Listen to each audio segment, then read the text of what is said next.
On a coutume de mettre en parallèle le oui de Marie et le oui de Joseph. À mes yeux, ces oui sont pourtant totalement différents. En effet, Marie, et nous l'avons fêté récemment, est préservée du péché originel. Son oui est un oui spontané, un oui qui se donne, un oui total, un oui en phase avec la volonté de Dieu, un oui plein de confiance. Le oui de Joseph est différent. Il ne peut être que différent. Joseph est comme nous. Il n'est pas préservé du péché originel. Et dès lors, on comprend, à travers ce texte d'aujourd'hui, que sa décision s'effectue en deux temps.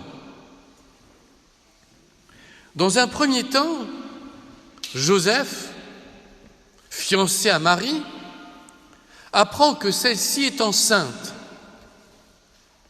Selon la loi juive, et l'on ne mesure pas assez ce que ça représente aujourd'hui, il n'avait qu'une décision à prendre pour respecter la loi de Moïse: dénoncer sa femme publiquement. Car du moment qu'elle était fiancée avec lui, c'est comme si elle était mariée.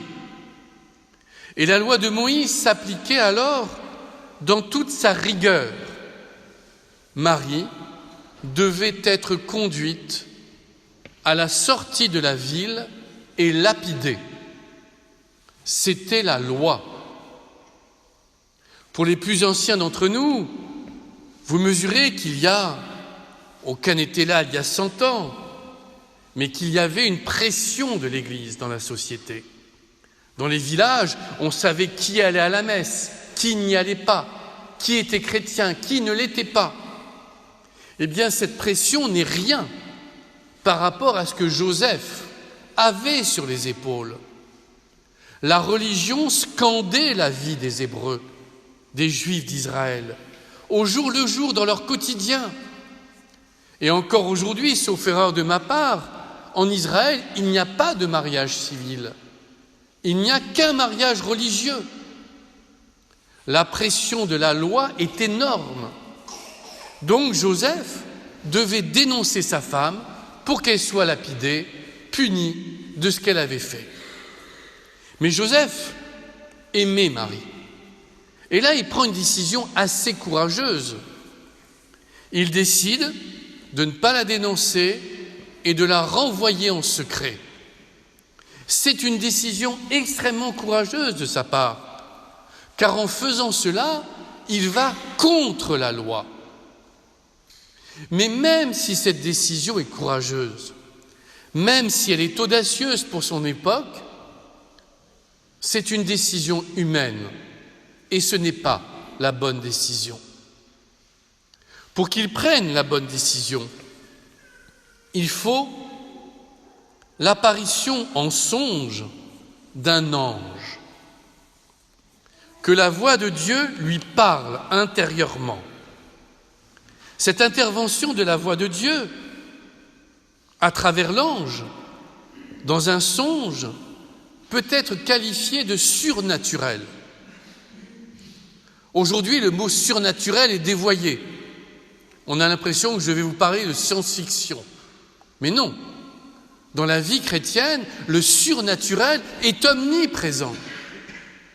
Malheureusement, dans l'Église catholique aujourd'hui, de par une mauvaise interprétation de Vatican II, beaucoup de personnes pensent que la foi est devenue rationnelle, que tout s'explique, qu'il n'y a pas de place au surnaturel.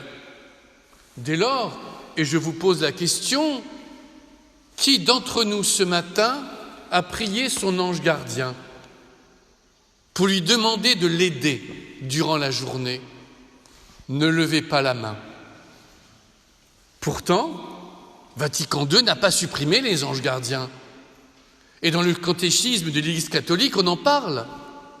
Et les anges sont là pour être un soutien dans notre vie chrétienne. et mettre sa vie, sa journée sous la protection de l'ange gardien pour qu'il nous aide à prendre des bonnes décisions montre que nous croyons que la foi n'est pas que rationnelle et que le surnaturel est présent. Cette intervention du surnaturel dans la vie de Joseph à travers un ange lui fait changer sa décision. Alors qu'il avait décidé de répudier Marie en secret, il la prend chez lui. Cette décision n'a rien de rationnel, n'a rien de naturel. En effet, prendre chez lui une femme enceinte avant le mariage était les exposer tous les deux à la punition de la loi de Moïse. Mais grâce à cette intervention surnaturelle, Joseph prend la bonne décision. Et si nous sommes là aujourd'hui, si ensemble nous allons fêter Noël et la naissance de Dieu, c'est grâce à cette décision inspirée par Dieu lui-même à Joseph que nous allons pouvoir le faire. Alors que retenir ? Eh bien, interrogeons-nous. Je crains parfois que dans nos communautés, dans nos paroisses, dans nos diocèses, dans nos églises, on mise trop souvent sur le rationnel. Oui, face à cette situation, raisonnablement, grâce à mon intelligence, je pense que telle décision est la bonne. Nous ne pouvons pas raisonner comme ça, nous chrétiens. Nous sommes appelés, avant toute décision, à nous mettre à genoux devant le Seigneur et à lui demander de nous inspirer intérieurement. Pour cela, la spiritualité d'une richesse infinie. Nous pouvons prier Dieu le Père, Dieu le Fils, Dieu le Saint-Esprit.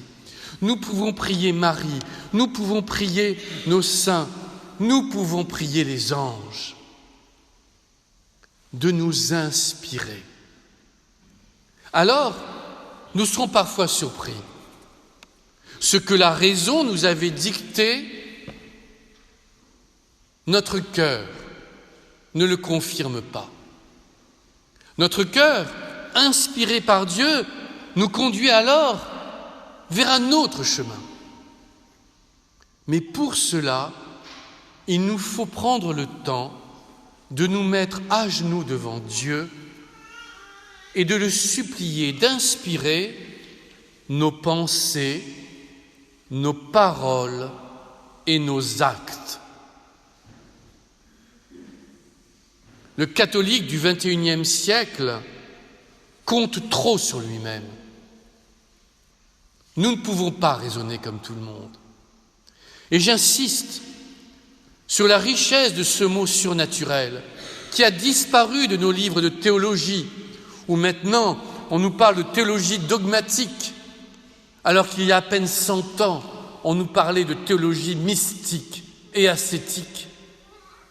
Oui, eh bien je vous le demande, prenons le temps, quelques instants, si vous le souhaitez, de prier notre ange gardien, de lui demander d'illuminer notre cœur, de l'ouvrir, de lui demander que nos journées soient inspirées par Dieu et non pas par notre ego ou par notre volonté. Compter sur le surnaturel, compter sur l'invisible, compter sur les anges n'est pas une preuve de faiblesse, bien au contraire. C'est une preuve d'humilité qui nous permettra alors de confier notre vie à Dieu lui-même. Notre vie sera transformée.